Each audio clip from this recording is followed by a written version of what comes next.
Marcos 5, 21 a 43 é o nosso texto. Falaremos do timing de Jesus. Timing é a hora certa, o momento oportuno. É o enfoque que daremos na história de hoje. Nós estamos numa pandemia e essa é uma questão que tem mexido muito com a gente. O relógio de Deus, a demora de Deus. Temos precisado de paciência, temos sido testados nessa postura necessária da fé, que é esperar em Deus. E esta é uma história que nos ensina muito sobre isso, sobre o tempo de Jesus. Não podemos apressá-lo. Ele é meticuloso. Ele é intencional com respeito ao horário certo de fazer alguma coisa. Nós falaremos de 3 pontos hoje. O atraso de Jesus, as lições que esse atraso nos ensinam e a fraqueza de Jesus. Começo com o seu suposto atraso. Imediatamente encontramos a Jairo, o líder da sinagoga, numa situação desesperada. Sua filha de 12 anos está morrendo. Jairo, em desespero, vai a Jesus e pede: minha filha está à beira da morte, por favor, venha até minha casa. Jesus diz sim. E podemos imaginar as emoções daquele pai ao ouvir o sim de Jesus. Talvez já tivesse até desistido da sua filha, mas agora se acende a esperança. E Jesus e Jairo e os discípulos correm para a casa do homem. Eles são seguidos por uma multidão que provavelmente queria ver outro milagre. Essa multidão em movimento está aglomerada ao redor de Jesus e de repente uma coisa acontece. Alguém lhe toca levemente na sua roupa. E aquilo faz com que a pessoa obtenha uma cura. Jesus para tudo. Para a comitiva e acende a sirene. Eu preciso encontrar quem me tocou. Todos param. E Jesus a encontra, uma mulher. E ele a traz para o centro das atenções. E escuta sua história. Ela sofria de um distúrbio ginecológico crônico, uma constante hemorragia, uma patologia que para ela, judia, inviabilizava cada pedaço da sua vida. Sexualmente não podia mais tocar no seu marido. Como mãe, não podia ter filhos. Em casa, qualquer coisa que tocasse era considerada impura. Não podia nem lavar a louça. Não podia varrer o chão. Espiritualmente, não podia entrar no templo. Não podia ir a um culto. E já havia buscado a ajuda de muitos médicos, diz o texto. O Talmud apresenta 11 opções para essa condição. Não há dúvida que ela havia tentado tudo. E ela gastou tudo o que tinha. Se já era um martírio ter que lidar com os problemas de saúde, ela ainda tinha que viver baixo graves tensões econômicas. Ia de mal a pior. Quanto mais o tempo passava, mais desgraçada ela se tornava. Acordava todos os dias em um corpo que ninguém queria. História triste, não tenha dúvidas. Agora, por mais triste que essa história pareça, imaginem a ansiedade do Jairo nessa hora. Imagine a confusão na cabeça dos discípulos, das pessoas que conheciam a mulher e conheciam a adolescente. Porque as pessoas sabem que Jesus está conversando com uma mulher que tem problemas que vêm de anos. Em comparação, a menina tem um problema mais urgente. Notem que são 2 problemas de saúde de natureza diferentes. Da mulher é crônico, da menina é emergencial. O da mulher pode esperar para consultas e exames. O da menina é para pronto-socorro. A menina está morrendo. E ainda assim, Jesus para a sua corrida para falar com a mulher. Parece irracional. Pergunte aos médicos. Se a mulher com o problema crônico e a adolescente morrendo dessem entrada ao mesmo tempo no hospital, quem seria tratado primeiro? Tratar a mulher primeiro seria um escândalo, passível até de processo. E é isso que Jesus aparentemente está fazendo. Jairo e os discípulos estão perplexos. O Senhor perdeu a noção. Corre ou o Senhor vai se atrasar? Eu preciso do Senhor agora, Jesus. Eu não preciso do Senhor depois. Mas Jesus não será acelerado. E enquanto Jesus está ali, tagarelando com a mulher, aquilo que Jairo temia aconteceu. Um mensageiro vem da sua casa e diz: tua filhinha está morta. Podemos imaginar como Jairo se sentiu com relação a Jesus naquele momento, mas Jesus olha para ele e diz: confia em mim. Eu tenho meu tempo. Eu sei a hora certa das coisas. Confie em mim. É o primeiro que nós aprendemos aqui. De acordo ao nosso relógio, Jesus pode sim se atrasar. Aliás, a bênção de Deus quase nunca opera de acordo à nossa agenda. Todos nós temos um horário, temos um senso de horário, mas não importa o senso de horário que você tem, Jesus quase nunca opera de acordo a ele. Confie em mim. E Jesus está falando com a gente também.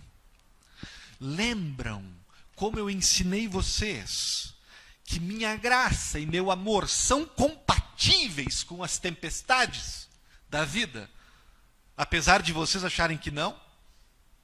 Hoje eu estou ensinando a vocês que minha graça e o meu amor são compatíveis com o que vocês acham que são atrasos de Deus. Eu não serei apressado por ninguém. E não é que Jesus não será apressado, mas nos ama mesmo assim. Jesus não será apressado justamente porque nos ama. Ele sabe o que está fazendo. E se a gente insistir em impor nosso entendimento de hora certa, aí é que estaremos correndo o risco de nunca nos sentirmos verdadeiramente amados por Ele. Primeiro ponto, gente. Os supostos atrasos de Deus são reais. Não devemos esperar nada diferente. Não devemos tentar impor nossa ansiedade. Ele não será controlado. Não me apresse. Confie em mim. Durante o suposto atraso. As lições que este atraso nos ensina. Aprendemos muito, gente, sobre a fé. Eu arrisco a dizer a vocês que é justamente os supostos atrasos de Deus na vida que mais nos ensinam. As lições mais preciosas. Eu vejo 3 nesse texto. Primeira, sempre damos e recebemos mais de Jesus do que nós esperávamos. Quando vamos a Jesus com uma necessidade, Jesus não responde como a gente espera. Olhem para o Jairo. Ele veio a Jesus solicitando o quê? A cura da febre da filha. O que ele recebeu? A ressurreição dela. Ganhou mais. E foi chamado a entregar mais também. Porque ele pensou que o seu trabalho seria apenas convencer o mestre de chegar até a sua casa. Mas Jesus lhe chamou para algo mais difícil. Para confiar nele, justamente no momento que parecia que ele o tinha deixado na mão. Confie em mim, muito mais difícil do que apenas convencer Jesus a entrar na minha casa. Mesma coisa acontece com a mulher na história. A gente sempre dá e recebe mais do que esperava quando vamos a Jesus. O que aquela mulher queria? Ela queria tocar e ponto. Só queria a cura e tchau. Simples assim. Mas Jesus não vai aceitar só o toque e a disparada. Jesus lhe força a vir a público, a se expor. Jesus quer uma conversa com ela. E notem o quanto isso é ameaçador para ela. Porque sua condição a tornava cerimonialmente impura. E provavelmente na sua idade, ela era considerada meio amaldiçoada pelas pessoas, porque nunca tinha conseguido a cura. Tocar em alguém, ainda mais num rabi, era um enorme tabu. Não é à toa que ela não pede nada a Jesus, ela nem o aborda.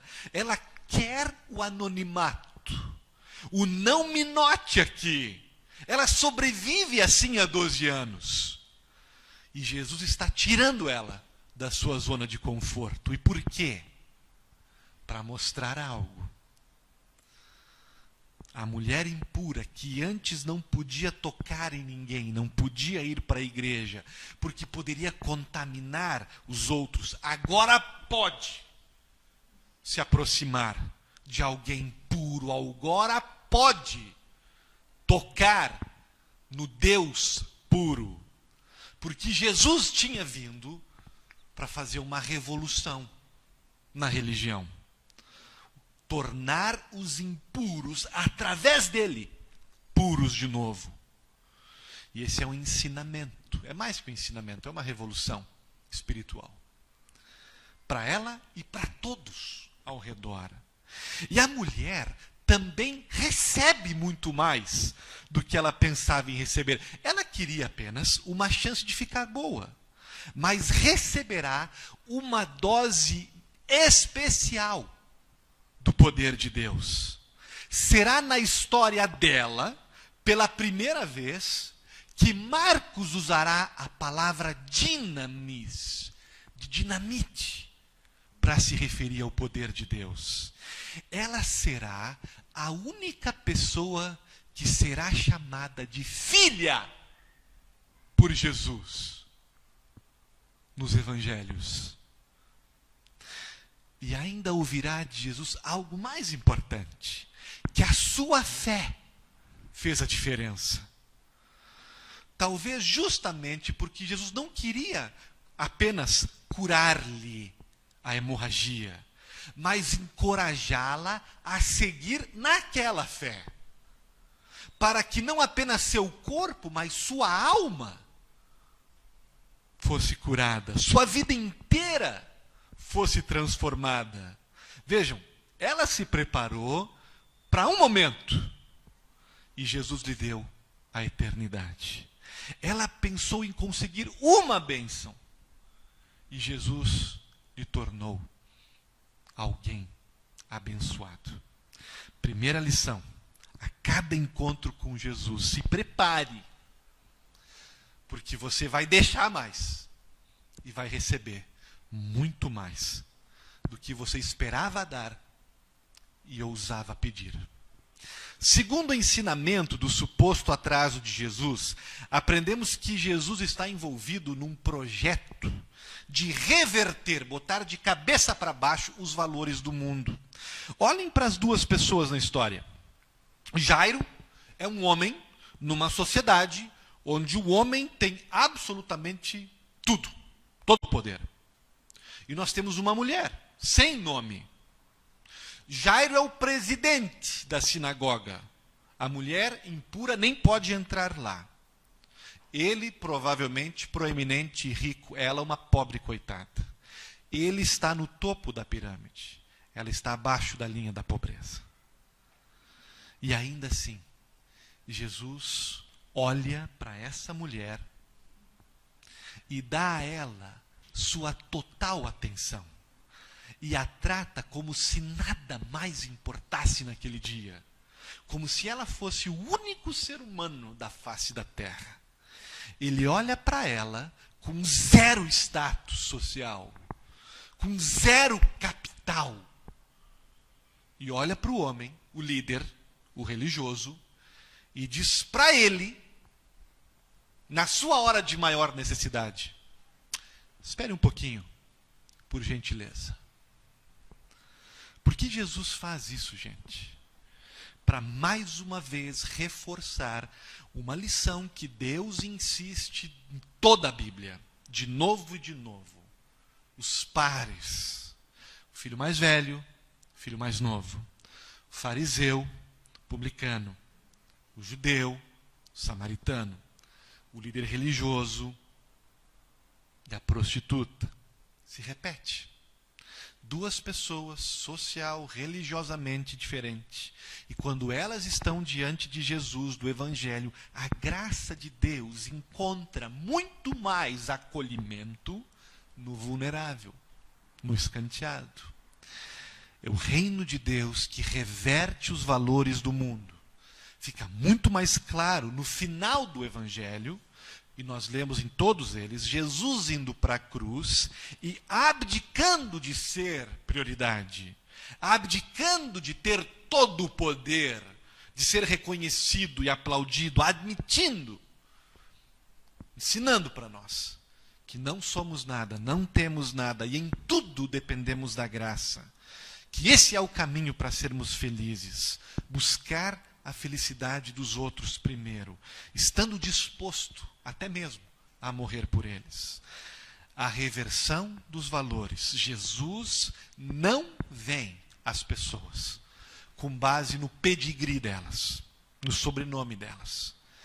Quem era essa mulher comparada ao Jairo? E ainda assim, na multidão, Jesus a valoriza. Percebam a lição. Na multidão, Jesus é mais atraído para as pessoas que estão mais quebradas, mais bagunçadas e mais necessitadas. Se colocarmos Jesus no meio de uma multidão, ele gravitará para as pessoas que estão mais zoadas.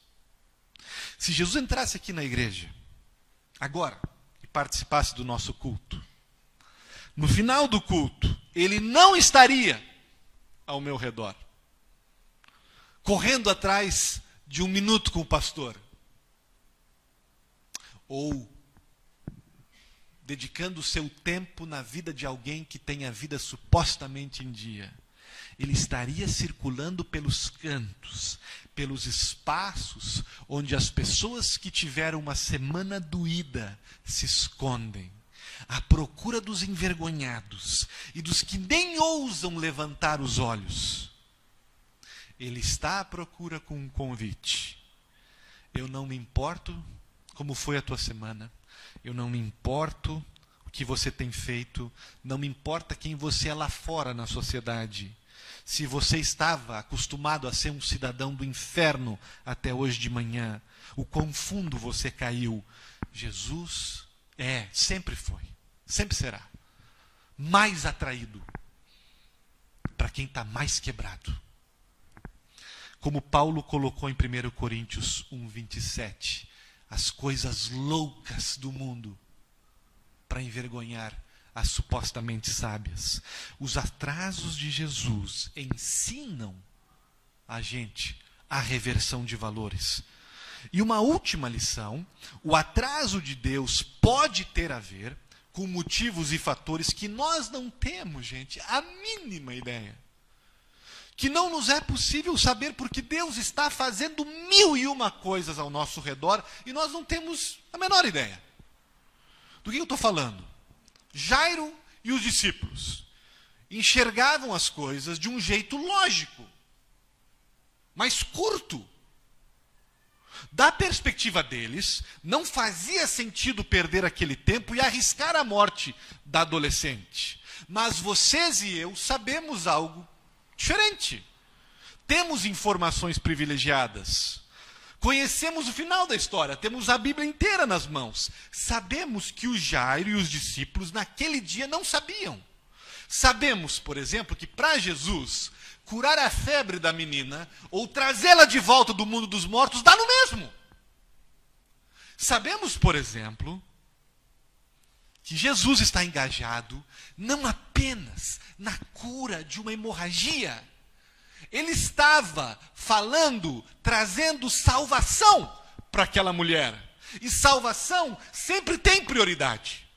salvar alguém, dar a vida eterna para alguém, é sempre mais importante que curá-la do coronavírus ou de um câncer, de qualquer coisa.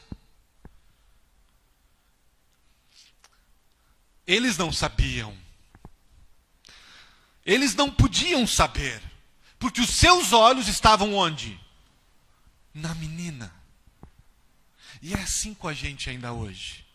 A gente olha para Jesus com os nossos olhos fixos nas nossas crianças. Nas nossas demandas particulares. E aí a gente pensa que Jesus está atrasado. Mas nós não temos todas as informações. Ficamos decepcionados com Jesus, mas ele pode nos dizer, eu estou fazendo 1001 coisas, e você não está sabendo. Confie em mim. Preciso ter um pouco de cuidado aqui para não soar simplista e insensível. Um monte de gente vai ouvir, está ouvindo essa mensagem agora, e eu sei que se eu pudesse conhecer o que está acontecendo na vida dessas pessoas, eu também me somaria junto com elas. Até quando, Jesus? Por que o Senhor está atrasado? Não quero, gente, passar a ideia aqui de que é possível explicar ou racionalizar as supostas demoras de Jesus. Porque não podemos. Se você está nessa situação agora, meu irmão, minha irmã, receba a permissão de Deus para lamentar, para olhar no relógio, para gemer. Apenas quero lembrar que não é nosso direito e não está na nossa capacidade de compreender.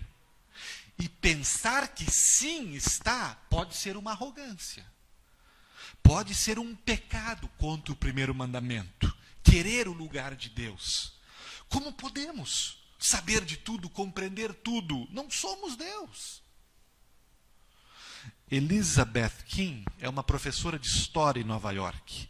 Numa análise das culturas, ela chegou à seguinte conclusão. Ela disse que na cultura que a gente vive hoje, somos ensinados, explícita ou implicitamente, que tudo o que nós não somos ou não temos pode ser sim conseguido e manipulado para o nosso benefício.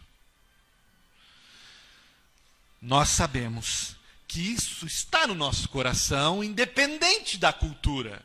Mas ela está dizendo que a cultura de hoje só piora, só bota querosene nesse fogo. Por que as coisas não saíram como nós planejamos? A resposta é: não somos Deus. Aceite isso.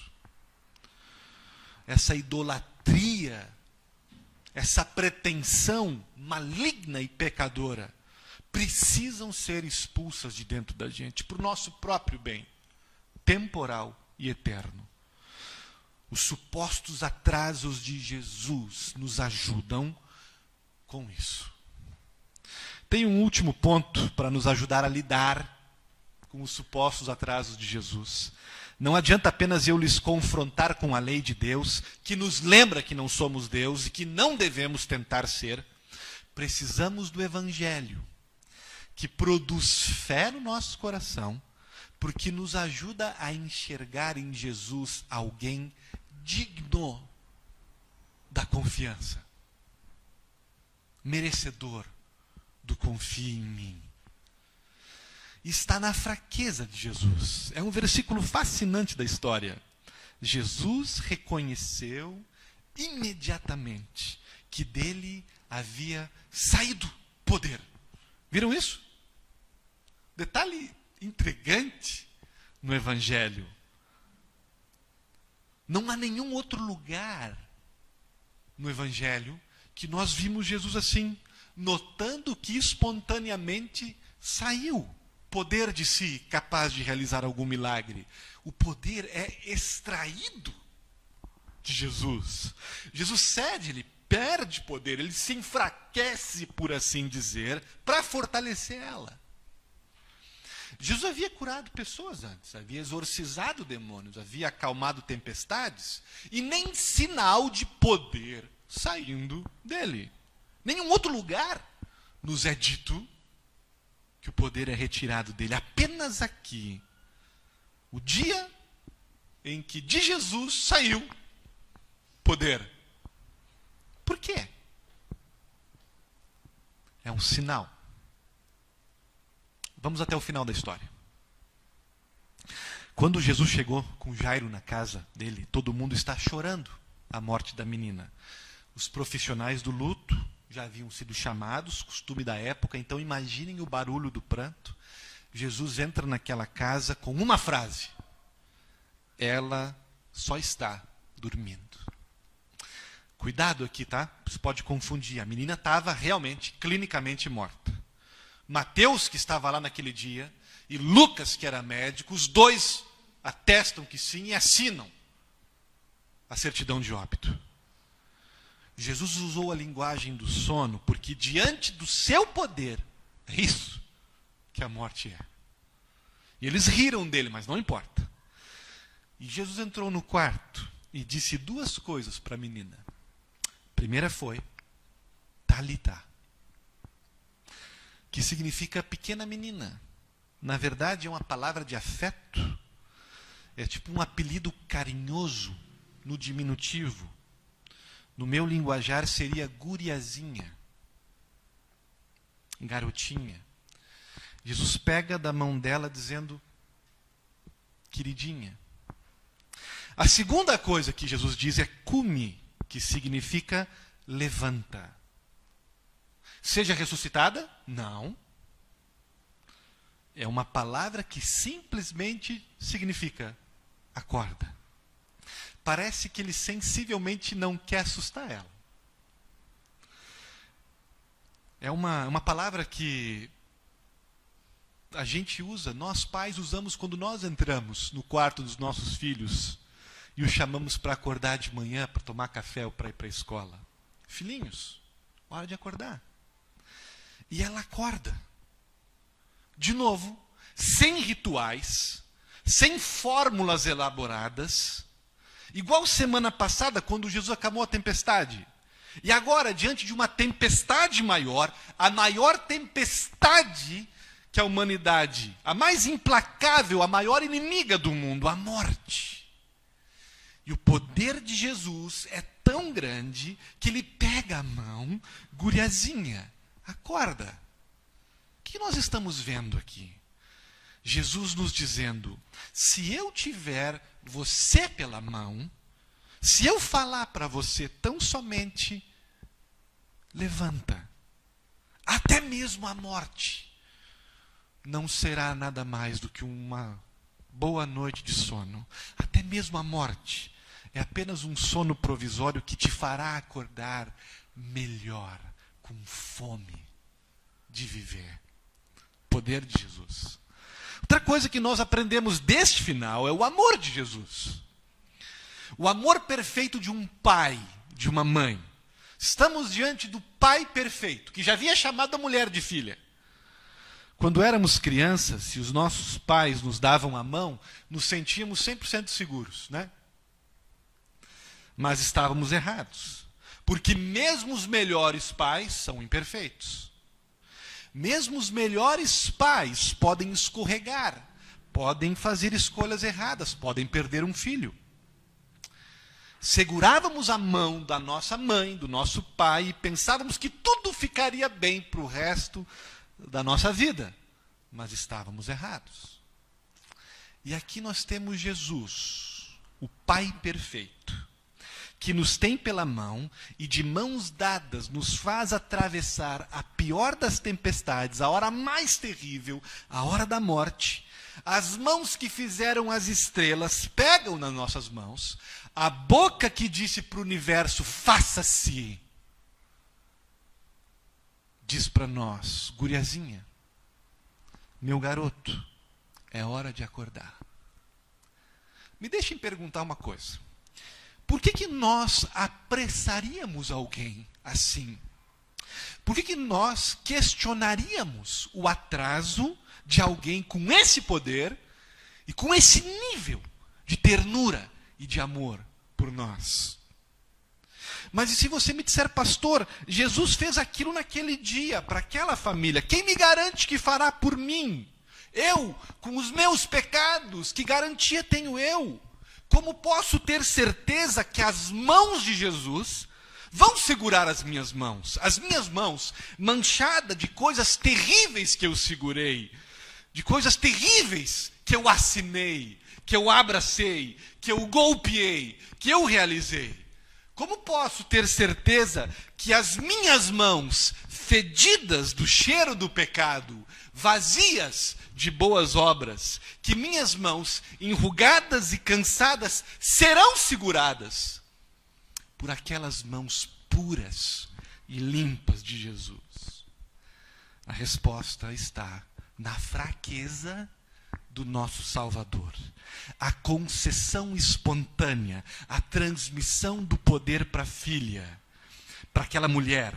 A fraqueza que ele experimentou quando saiu um pouco de poder da sua roupa para curá-la é um sinal da fraqueza que ele se permitiu experimentar quando abdicou não de uma fração do seu poder, mas de todo o seu poder para morrer em nosso lugar, para transmitir a nós perdão, vida e salvação. Ele foi crucificado em fraqueza, diz o apóstolo Paulo, para que pelo poder de Deus seja transmitido a nós, então nós vivamos, e com fome de viver. Jesus cedeu poder para a mulher ficar forte. Na cruz, ele cedeu poder para o Diego ficar forte, para a Alexandra ficar forte. Na cruz ele se enfraqueceu, ele soltou as mãos de Deus, do Pai dele. E soltar a mão do Pai é a coisa que a gente mais teme na vida. Para que nós nunca vivamos um dia sequer da nossa vida sem as mãos desse Deus, segurando as nossas mãos. Para que nós atravessemos tudo, até a morte, de mãos dadas com eles. Estamos tentando apressar esse Deus?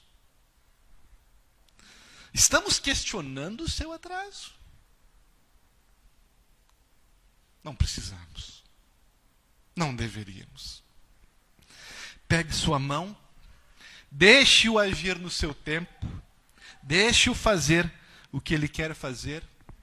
Ele nos ama completamente, ele sabe o que está fazendo. É hora, guriazinha, de acordar, tomar café. Amém.